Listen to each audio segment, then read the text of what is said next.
Today we're going to talk about functions and equations, and this is in Chapter 8, Section 3.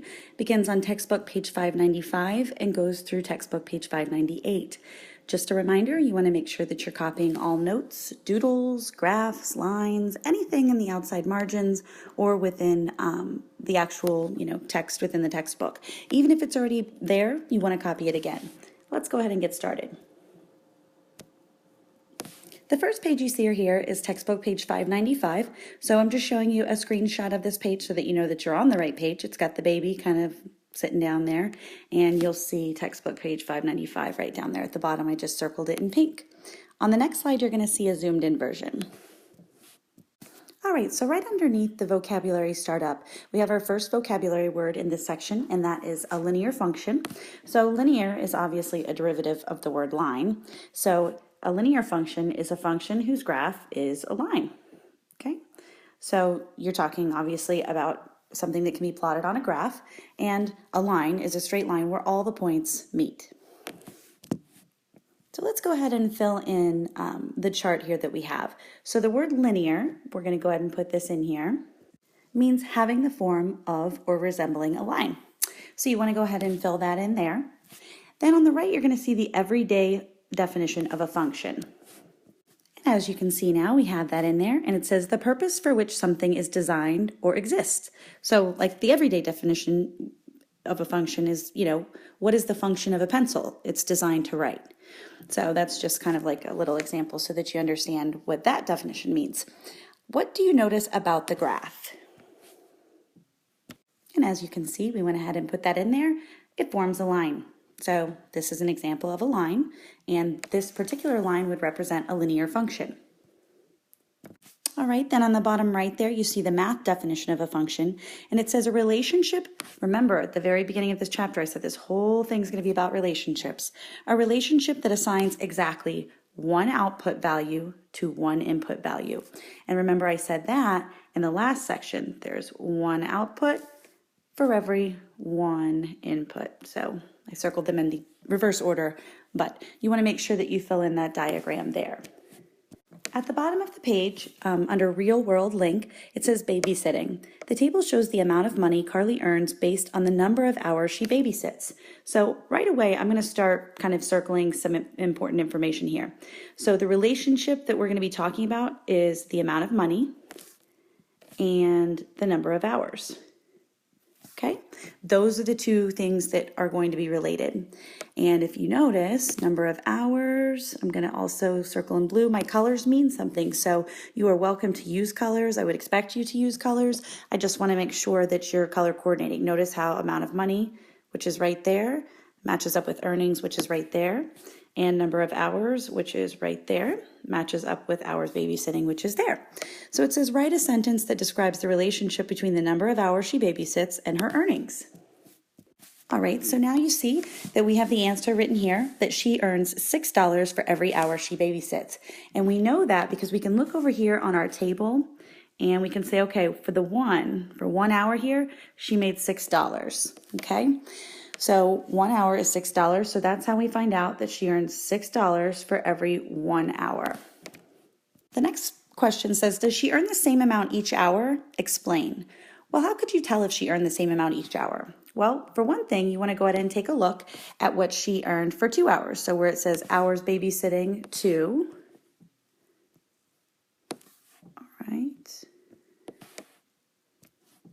All right, so right here where it says 2 hours babysitting, she earned $12. So at the rate of $6 per hour, which we said right here, $6 for every 1 hour, if we had 2 hours, she would make 6 plus 6, or 6 times 2, and that would be 12. So then we should know the answer to question 2. And here you see the answer for question 2. It says, does she, yes, her earnings increase by the same amount for every hour she babysits. Because you can see $6 times 3 hours would give you the 18 that you see right here, and $6 times 4 hours would give you the 24 that you see right here. Now you want to go ahead and turn the page to textbook page 596. At the top of 596, it should say write an equation to represent a function. On the next slide, it's going to be a more zoomed in view, so don't worry if you can't actually see what's going on this page. All right, let's go ahead and take a look. It says you can use an equation to represent a function. Okay, so you have equation to represent a function. Now, just like we talked about in the last chapter, the input, which is right here, or the independent variable, represents the x value, okay? So off to the side, or, like right here, you can put input is represented by the x value, and you can also say that the output is represented by the y value. So you can see that right here, output is represented by the y value, and that one is dependent. That one is the dependent variable. What that means is x can be anything you want it to be, but y can only be calculated once you have x. Sometimes they'll give you y and you have to find out what x is, which is what we did in the last section when we were working backwards, but x is the number that you need in order to find y. All right, you'll see that I brought in the screenshot for the stop and reflect on the left-hand side. It says in the equation d equals 36t, which is right here, where d is distance traveled and t is the time, which variable is independent and which is dependent? So they're asking about independent and dependent. So you have to think about which one is dependent and which one is independent. The two variables you have are obviously t and d. And so they want to know which one is dependent and which one is independent. Well, the distance traveled has to depend on the time that they travel. So the t is independent. That's the independent variable because the time multiplied by the constant, which is that 36 right there, that's your constant, will give the distance, which is the dependent variable. So this is the distance. And so you want to think about it in terms of you want to write this, right? So you need to know how long, which is t, to calculate how far, which is d. So that's how we get the independent and dependent variable. All right, example number 1 says to write an equation to represent the function shown in the table. So without even looking at this big, scary table right here, which we really don't need to look at right now, all we really need to look at in the present moment is this. And remember when we were establishing those relationships, the relationship we can establish between the x value and the y value, remember you could have the arithmetic sequence or you could have the geometric sequence. So for here, you're looking and you can go, okay, how can I get from 1 to 9? Well, I can add 8, that would be the arithmetic, or I can multiply by 9. So let's go ahead and look. Well, I can't add 8 because if I added 8 to 2, which is right here, this one should be 10, and it's not, it's 18. So I'm gonna go ahead and erase this now so as not to confuse us. So I know it's gonna be multiplication. So the relationship here is multiply by 9, multiply by 9, multiply by 9, multiply by 9, multiply by 9. Now that's essentially what they showed you here, just in a big long table. So in order to come up with the equation, you're going to relate it back to that position, which is x. So the equation for this is going to be y equals 9 times x, because you have the x value here, you multiply it by the 9, and then the output, which is y, is right here. Now we want you to try it. So go ahead and push pause. You want to come up with an equation. So I would first establish the relationship and then come up with the equation in terms of y. So you want it to be y equals something. Welcome back. Hopefully you were able to establish a relationship. So let's look. From 1 to 16, from 2 to 32, what do I need to do? Well, I can multiply by 16. Now I'm going to just put it up here. Multiply by 6, yeah. Hold on one second. And as you can see, they all work this way. So for instance, let's go down here and write, okay, 16 times 4 is going to give me, which is the one I'm doing right here. 6 times 4 is 24, carry the 2. 4 times 1 is 4, plus 2 is 6, so 64. So in order to get the equation, this is how we're going to do it. Remember, it has to be in terms of y. So it would be y equals, so now we're talking about the output. So this number here is going to be equal to 16 times the input. So that's what you should have over here on your answer line, y equals 16x. Down below it says graph linear functions. You can also graph a function. If the graph is a line, the function is then called a linear equation, like we talked about on that first page. When graphing the function, the input is the x-coordinate, and the output is the y-coordinate. So this right here is something you want to make sure that you keep in mind. So this is going to be your x and this is going to be your y. The next page we're going to look at is textbook page 597. On the next slide, you're going to see a close-up view. All right, on textbook page 597, you're going to see first they give you the equation. So the equation that they gave you here that I'm circling now in green is graph y equals 2x. So the first thing you need to do, and this for whatever reason seems to be the hardest thing for students to do, is you need to make a table. Now, your equation is y equals 2x, but this is what it needs to look like. All right, so here's what I've done. I've actually taken out the table that they have here because your task is going to be to make a table. And this is why it's difficult for students because they're usually given the table. So you need to make sure you understand how to make your table. So let's go ahead and look at that. When it says graph y equals 2x, you want to first create a table, something like this. So you should be writing this on the side of your paper. And they have you set up x here. And then they have you set up the function, which is right here. That function, remember, is 2x. And then they have you set up y. And I'm going to show you just working from this.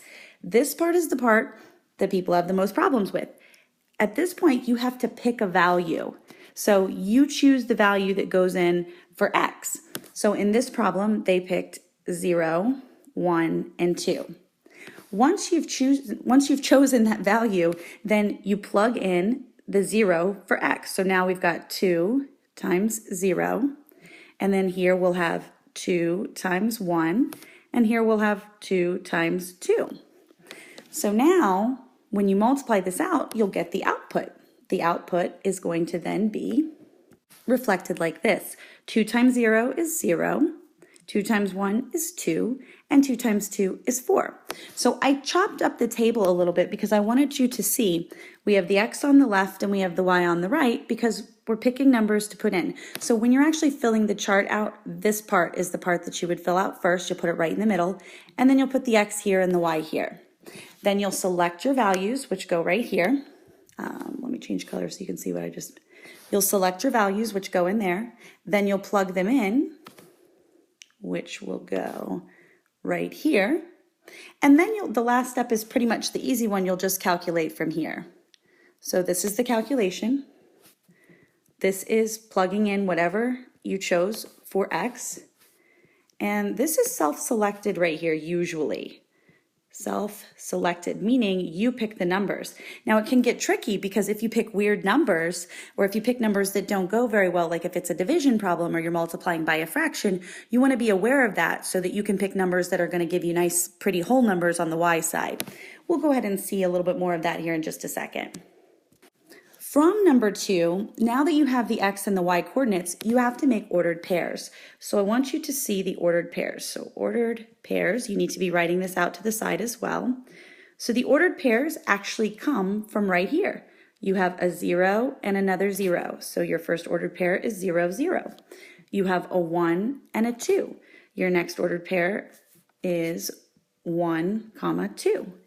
And you have a 2 and a 4. So your last ordered pair is 2, 4.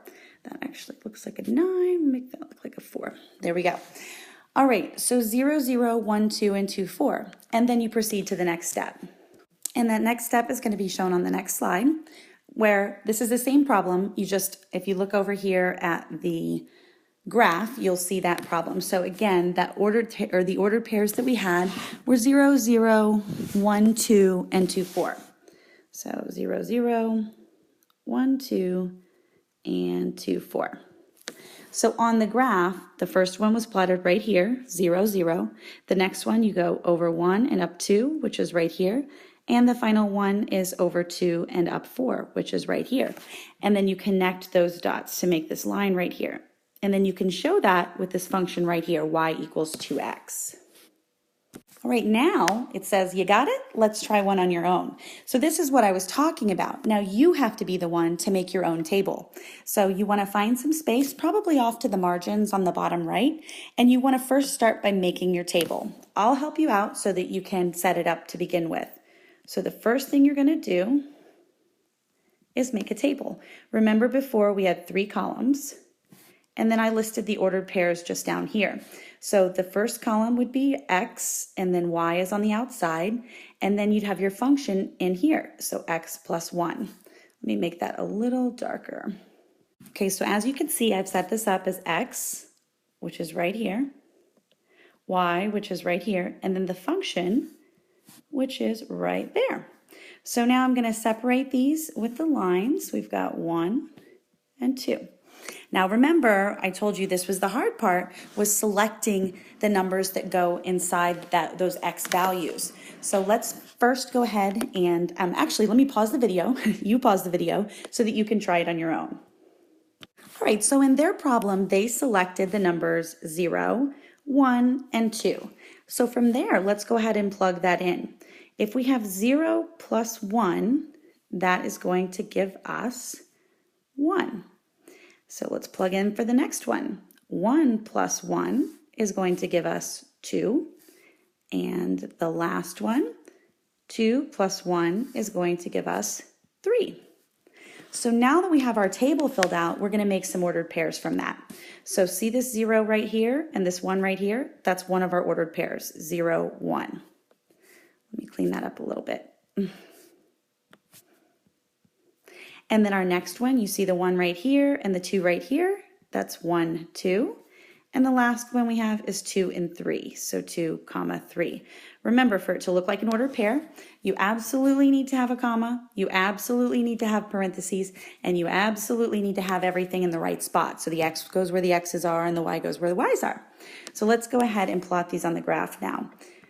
What we're going to do, so for 0, 1, we're going to go over 0 and up 1, which is going to be plotted right here. For the next one, it's 1, 2, so we're going to go over to the right 1, and we're going to go up 2, which is right here. And for the last one, we're going to go over 2 and up 3, which is right here. Now, my line isn't going to be beautiful, but it is going to be a line. And so that is what your graph should look like for this problem. Go ahead and pause the video again, and I want you to try this one on your own. Now, you may get kind of tricked on this one. It looks like, for me, I can only see for their graph that they only had 2 values on there. So don't panic if you can only get 2 values on the graph. All right, so I went ahead and set the table up for you here. X is on the left and Y is on the right, and then I put the function in the middle. So now we select our values. So let's select 0 for the first one. And we can even put 0, 1, and 2 in here, and we'll see how that third column works out. So if we have 0 here, then let's plug that in. 3 times 0 plus 2, which is actually, let me go ahead and stop for a second. Okay, so now you can see I put 3 plus 0, that's a 0. 3 times 0 plus 2. So 3 times 0 is 0, plus 2 would actually give me a y value. 0 plus 2 is going to give you 2. Then for 1, we'll go ahead and plug that in. We have 3. It's kind of hard because I'm in a tight space here. I should have made this a little larger. I might want to do that. Hang on one second. Okay, I went ahead and fixed the table so it was a little bit bigger. So I have what we had here before. So now we're going to go ahead and plug in here. So now we have 3 times 1 plus 2. So 3 times 1 is 3 plus 2 gives me 5. So I'm going to put a 5 here. And you can see why this third value is probably going to create a problem. All right, so now we can take a look and let's identify our ordered pairs. We'll put those right here. So we've got one ordered pair, which is 0 and 2, 0, 2. Our next ordered pair is 1 and 5. You can make sure that you're watching the video. You'll see where I mark the white. And the last one is 2 and 8. So now we have 2, 8. So those are the 3 ordered pairs that we came up with. So now let's go ahead and plot those. For 0, 2, I'm going to move over to the right 0 spaces, and I'm going to move up 2. So right here's my first dot. For 1, 5, I'm going to move over to the right 1 space, and I'm going to move up 5, which is right here. So on the answer key, we only have these 2 points. But what I did is I went ahead and extended the line up here. See right there? I went ahead and extended it to 8 so that we could actually plot this last one too. So we're going to go over to the right 2, and I'm going to change colors so that I can go all the way up to 8. This is where that line would be if our graph was large enough. So now I'm going to make a line, or something that looks vaguely like a line, and that is what the line would look like on your graph. So, All right, let's go ahead and look at the example at the bottom of textbook page 597. Martino constructed the graph shown, which shows the height of his cactus after several years of growth. So you want to make sure that you're circling what it says the graph is about. So we've got the height of the cactus and we've got time. So height and time. These are starting to look a whole lot like science fair projects. Make a function table for the input-output values. So what they really want you to do is you really sort of need to kind of forget about everything that's right here. Don't mark this out because you're going to need to look at it, but you want to forget about what's there because it's going to look like the graph. They're going to give it to you as a graph right here, and they're going to say, okay, make a function table. And for you to be able to do it yourself, you need to know how to set it up without actually looking. So to make a function table, you're going to draw the table just below where you see it there. And you need an input. Whoops, let me go ahead and put that up here. You need an input, which is your x, and you need an output. Whoops. One second. All right, so we've made an input and output table here, and I'm going to look. I'm going to say, okay, how many dots do I have here? Well, I've got 1, 2, 3 points. So what that means is in my table, I'm going to need to have 1, 2, and then that third chunk right there, because each one of these points has an x and y value. So now we need to look here on the graph, which is right here, and we need to come up with these ordered pairs before we can put them into the table. So if I'm looking for the ordered pair here, then I'm going to, let me change colors here to green. I'm going to look at, okay, I need to go over 1, which is right here, and I need to go up to 42. So the first one is 142. I'm not putting anything in the table yet, though. I'm just pulling it out for right now. Okay. The next point is I'm going to go over 2 and up to 44. And then the last one, I'm going to go over to 3 and up to 46. Now I can take that information and I can put it into my table. So remember, all of these guys here are the x's and all of these guys here are the y's. So let's go ahead and put those in there now. So as you can see, we went ahead and put this 1 right here and right here, this 2 right here, and this 3 right here. And we put the 42 right here, the 44 right here, and the 46 right here. So now you've created an input-output table. So now I can go ahead and erase this so that you can see. Now, again, you weren't supposed to mark this out. I just didn't want you looking at this the whole time you were trying to create one yourself.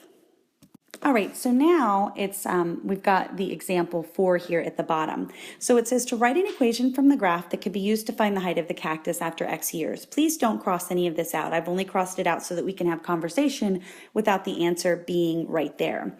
So the first part of the answer that they give you here is in the reasoning is they're saying that since the output values increase by 2, the equation includes 2x. So let's think about what that means for a second. All right, so I went ahead and brought in our screenshot from the previous slide so that we can take a look at that. So since our output, so this is the output that we're talking about right here, since the output values increase by 2, see that increase by 2, 42, so we go to get from 42 to 44, we had to plus 2, to get from 44 to 46, we had to plus 2. So what that means is the equation has to include 2x. Because they increase by 2, it has to include 2x. So then let's look at the rest of that part. It says each output value is 40 more than twice the input. So let's think about that. We had this on a previous problem. This part is where it gets a little confusing when you're trying to come up with the equations that aren't direct equations. So what that means is, let's start with just the 2x part. If the equation was just 2x, then let's think about what that would look like. 2x, if I plugged in this 1 right here, it would be 2 times 1, which is 2, right? But what it actually is 42. So since it's 42, we need to say that since 2 and 42 are 40 apart, so you need 40 more to get to what it actually is. So that's how they came up with, so the equation is 2x plus 40. This part right here is the hardest part. It's figuring out, okay, first we know it's going to be 2x something, so then you have to go, if it was just straight 2x, we would get 2, but what we really got was 42, so it needs to be 2x plus 40, okay? So 2x plus 40. Now we're going to take a look here at textbook page 598. This is a try it on your own, so let's go ahead and do just that. You want to pause the recording so that you can try it on your own. Okay, welcome back. So it says the graph shows the total amount Y, so total amount is Y, that you spend if you buy one book in X magazines. Make a function table, so that's going to be what this is right over here, for the, and actually scratch that part on the function table. Let me erase that. So it says make a function table for the input-output values. Write an equation from the graph that could be used to find the total amount Y if you buy one book in X magazines. So where I would start with this, I would probably start with the easier part, in my opinion, and that would be looking right here at this graph and identifying these points. So we've got 1, 2, 3, 4 points. And so what we need to really do, sorry about that, is we need to locate what those coordinates are so that we can put them in this table over here. So let's do that now. So for the first one, we go over 1 and we go up 20. So that means the X value is 1 and the Y value is 20. For the next one, we go over 2. And let's see what we can see here. Hold on one second because I'm going to have to erase that. And okay, that looks like it's about halfway in between 20 and 30, so we're going to call that 25. Hold on one second. All right, so when X is 2, that means Y is 25. When X is 3, so we'll put a 3 in right here, that means Y is 30, because see, we go over 3 and up to the 30. And then when X is 4, we go over 4, we go up to 35. So now we essentially have our ordered pairs. I'm going to list those below so they actually look like ordered pairs. All right, so now comes the hard part of coming up with the equation.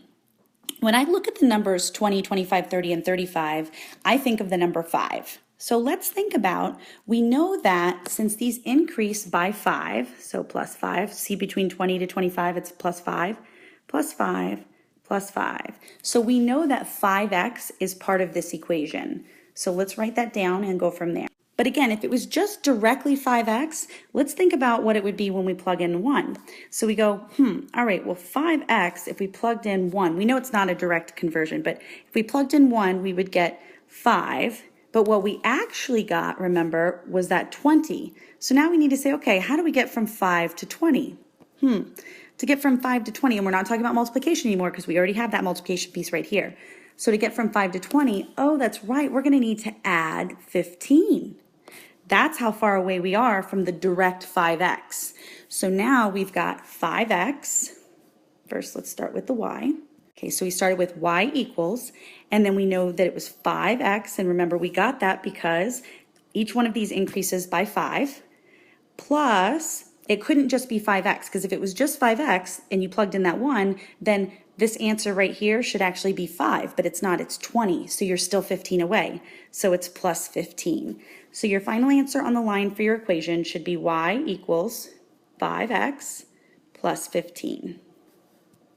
All right, good job for getting this far. I know that this is a lot in this section. So now we're on textbook page 598. Your assignment for you to practice some of these skills before you come back to class is going to be to complete numbers 1 through 4. And yes, I definitely want you to do 4. 4 is not quite as difficult as it seems, so please don't just skip it. But you also need to make sure that you're answering each one of these questions here. So the graph needs to be filled in. When it says write an equation, I need an equation here. For this one, you need to really look at the problem and follow the directions. Number 3 has 2 parts to it, and so on. I look forward to seeing you next class.